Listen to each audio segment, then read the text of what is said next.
আসসালামু আলাইকুম রহমতুল্লাহ। কাছে দূরে দেশ ও প্রবাসে যে যেখান থেকে দেখছেন আপনাদের সকলকে আজকের ভিডিও শুনবার জন্য স্বাগতম। আমি আজকে কথা বলবো মূলত ভ্যাট অফিসের দুর্নীতি নিয়ে, বা সেখানে যে ঘুষ বাণিজ্য হচ্ছে সেই বিষয়টাকে কিভাবে সমাধান করা যায়, বা ঘুষটা কিভাবে বন্ধ করা যায় বা কমানো যায়, এই বিষয়ে আমি মূলত আলোচনা রাখছি। আশা করি শেষ পর্যন্ত শুনবেন এবং আপনারা আপনাদের মূল্যবান মতামত জানাবেন। প্রথমত বিষয়টা আমি সামনে এনেছি এ কারণেই যে আজকে 15 তারিখ, 15ই ডিসেম্বর। আমি আজকে ভ্যাট দিতে অফিসে গিয়েছিলাম, ভ্যাট বলতে রিটার্ন জমা দিতে গিয়েছিলাম। তো সেখানে যাওয়ার পরে আমার দৃষ্টিতে আসলো বেশ কিছু ঘুষ বাণিজ্যের বিষয়। অনেকেই মানে অফিসারদের হাতে ঘুষ দিচ্ছে, সেটি আমি একেবারে চাক্ষুষ আমি দেখলাম।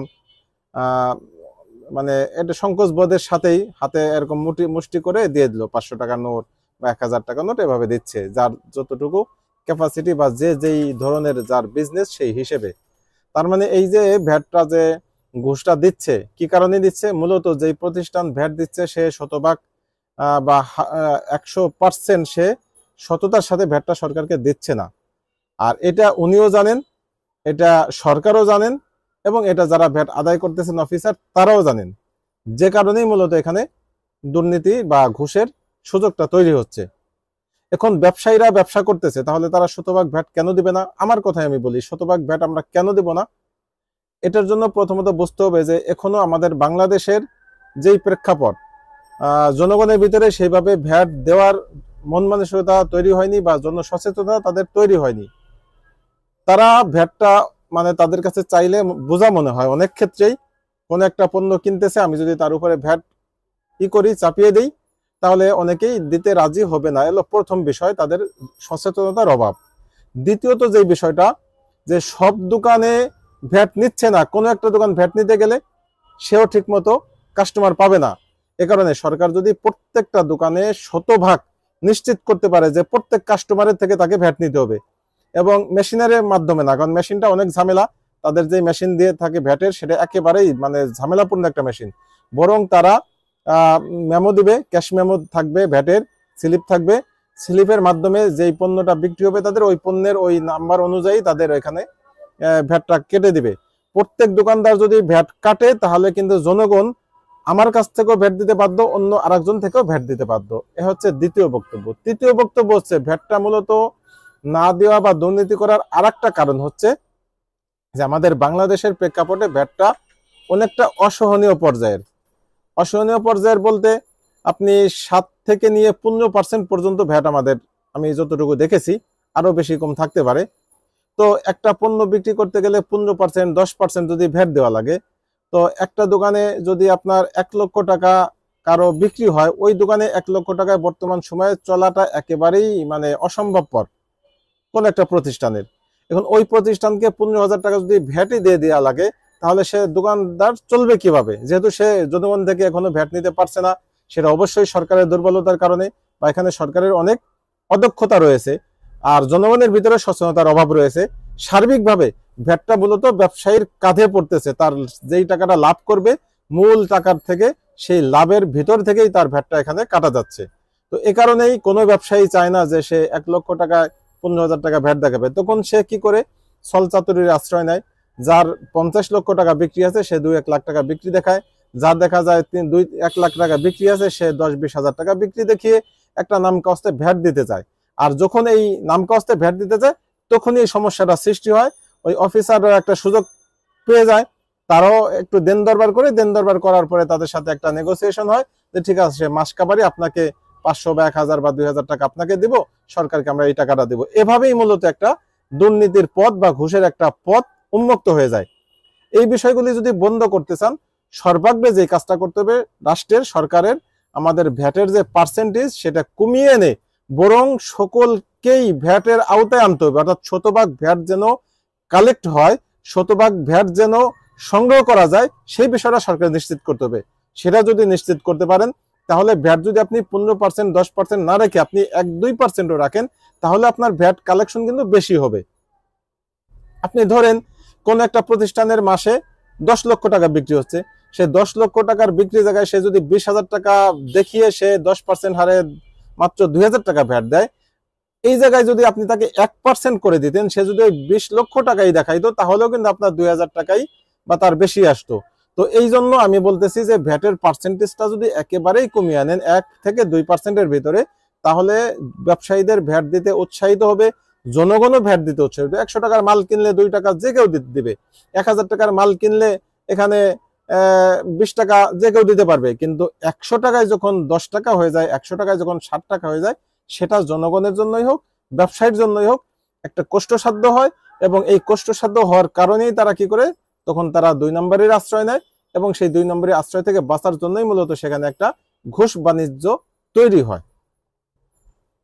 দ্বিতীয় যে বিষয়টা, যেহেতু ভ্যাট কমাবেন, পার্সেন্টেজ কমাবেন, সেক্ষেত্রে সরকার চলবে কিভাবে, সেটার জন্য রাষ্ট্রকে নিশ্চিত করতে হবে বড় বড় ব্যবসায়ী থেকে একেবারে ক্ষুদ্রতম ব্যবসায়ী, একটা পান দোকানদার, সেও ভ্যাট দিবে। যেহেতু রাষ্ট্র করেছে এখন, যেহেতু ট্রাম ওভারটা তারা উঠিয়ে দিয়েছে, অর্থাৎ বাৎসরিক মিনিমাম 40 লক্ষ টাকা বা এরকম একটা বিক্রি আগে ছিল, এখন সেটা উঠিয়ে দিয়েছে। এখন মাসে যদি কারো 10 টাকা বিক্রি হয়, 10 টাকার উপরে সে ভ্যাট দিবে। আর মাসে যদি কারো 100 টাকা বিক্রি হয়, 100 টাকা হিসেবে সে ভ্যাট দিবে। মাসে যদি তার 1 কোটি টাকা বিক্রি হয়, 1 কোটি টাকা হিসেবে ভ্যাট দিবে। ন্যূনতম আর সর্বোচ্চ কোনো পার্থক্য নেই, প্রত্যেকেই পার্সেন্টেজ হিসেবে ভ্যাটটা দিয়ে যাবে, সে যতটুকু হোক, 1 পয়সা হোক, 10 পয়সা হোক, 1 টাকা হোক, 5 টাকা হোক, না হলে সে খালি রিটার্ন জমা দিবে। অর্থাৎ সকলেই ভ্যাটের আওতায়।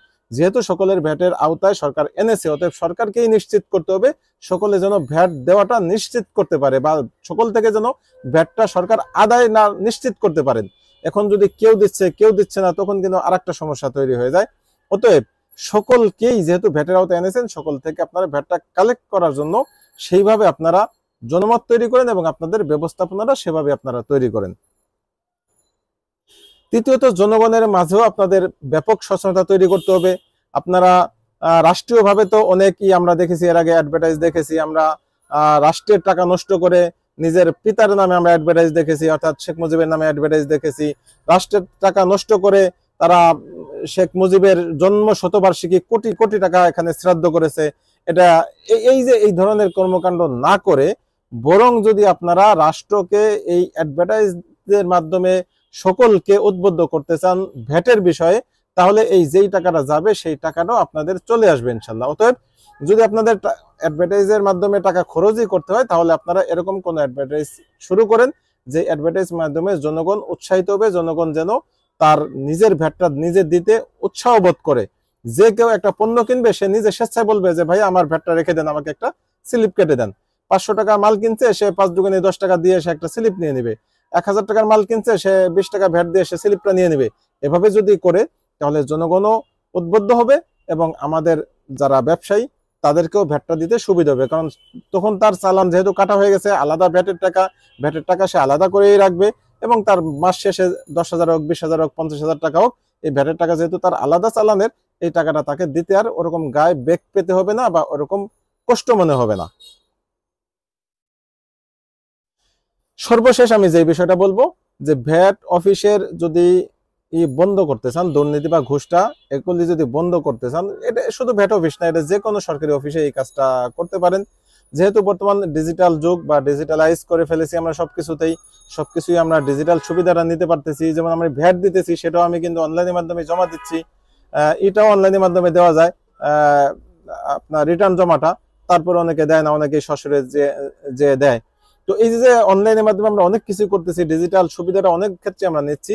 এই ক্ষেত্রে আপনারা যদি প্রত্যেকটা অফিসকে আপনারা সম্পূর্ণভাবে সিসি ক্যামেরার আওতায় আনেন, বিশেষত অফিস রুম, ওয়েটিং রুম, এরপরে সিঁড়ি, লিফট, এবং বাহির পর্যন্ত একটা এরিয়া পর্যন্ত, যে সিঁড়ি থেকে বের হয়ে ডানে বামে কোথায় যাচ্ছে এই পর্যন্ত যদি আপনারা টোটালি আপনারা এর ভিতরে আনতে পারেন, সিসি ক্যামেরা আওতায় আনতে পারেন, এবং অফিসের যারা নিয়োগপ্রাপ্ত প্রত্যেকের গলায় থাকবে, কার্ড থাকবে, কার্ড অনুযায়ী তারা ডিউটি করবেন, এবং এই ডিউটি চলাকালীন কোনো অফিসার, কোনো পিয়ন বা কোনো কর্মরত কোনো ব্যক্তি অফিস থেকে বের হচ্ছে কিনা, বা বারবার বের হচ্ছে কিনা, অর্থাৎ অস্বাভাবিক যে বিষয়টা লক্ষ্য করা, যেহেতু এখানে সিসি ক্যামেরা আওতায়, এখানে তারা টাকা ধরবে না স্বাভাবিকভাবেই।